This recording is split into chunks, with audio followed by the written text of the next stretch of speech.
Hello and welcome to another video from Sustenance and Cover, the only channel you need to not only survive the current apocalypse but actually enjoy it. And today's little video is going to be another wake-up call, and this one here, inspired by the networks, is going to be about public prayer.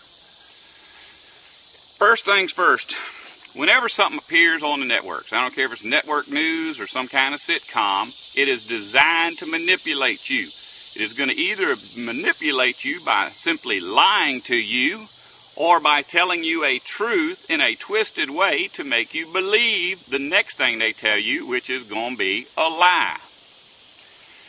And, sometimes they're so transparent that instantly you can see what their agenda is. Other times you got to kind of sit back and wait and watch how things go.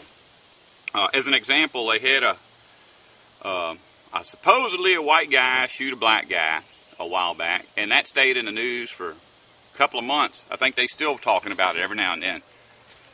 But in this country, there's 1,000 murders a day probably, and some of them are white guys killing black guys, some of them black guys killing white guys, white guys, black guys, women, men. There's no real pattern of who's killing who. People just kill people. But for whatever reason, all of a sudden, there is an agenda. I don't know what it is. I don't know if it's going to be gun control. I don't know if it's to start a race war, but suddenly, we're being manipulated. Another way that we've been manipulated over the years is by stories on public prayer, school prayer. That keeps coming up, and I saw a story about it about a month ago. I got busy. I didn't make a video, and in fact, I've been thinking maybe I shouldn't make a video because a lot of my subscribers are going to get mad at what I'm about to say. But in the story, they were talking about both sides, covering both sides of the public prayer issue. When they use the word both, that means there are two sides only, and both sides are covered. That's a lie. There are more than two sides to the story. Of course, you've got the folks that they want to pass these rules that you can't pray publicly, and then you got the other group that wants rules that you can pray publicly. But the third side that never gets to speak out on this issue is people who really pray. That's right. A person who really prays ain't interested in forcing somebody else to pray, and they certainly ain't interested in forcing somebody not to pray. In public is not the place to pray. Where I'm sitting right here, this is where I pray. The reason I chose this, you see how the woods are there? Them woods go all the way around me. Ain't nobody can see me in here. And the next reason, and this is the most important, is there's a log fell down here. So somebody in my age and my medical condition can use this log to get down and get back up. And I keep out here this old tore up raggedy towel. That's what I kneel on if I'm wearing good clothes. A lot of times I'm so filthy, I just kneel right there in the dirt, because this is where I spend a lot of time working out here, getting sweaty and dirty. But in any case, I'm not interested in making somebody else pray or making somebody not pray, because I'm a believer in the Bible. I can't speak for religions that are, the Muslim faith. I don't know what their teaching is on this. I don't know the teaching of the true teachings of Hindu faith or any other faith. I only know what Christian faith is because I read the Bible, and that's where the Christian faith is supposed to come from.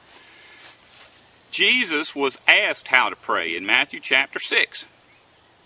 And the first thing he said was, well, first off, don't pray like the hypocrites that want to be seen by others, but pray in private.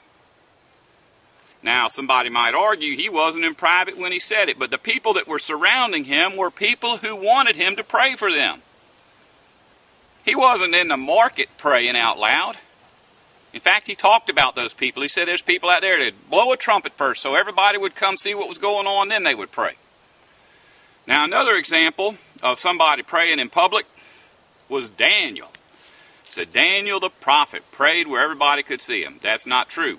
If you go back and read that story, and that's in Daniel chapter 6, Daniel was praying in private, but there were people who found out about it. And so they convinced the king of Babylon to sign an edict saying that nobody for 30 days could pray to any god or human other than the king. Once they got that piece of paper in their hand, they went there and they sat in wait for Daniel. When they knew it was his time for prayer, they broke into his house. That was not public prayer. Now, one time that could be considered public prayer is when James was being stoned to death. The Apostle James, or the disciple James, prayed when he was being killed. And he did pray publicly. But the reason for that was, if he'd have waited till it wasn't public, he'd have been dead before he prayed. He was just trying to get his last little bit of prayer in before he died. There's no example in the Bible of anybody praying in front of people who didn't want to hear it. You don't want to survive? Don't listen to me.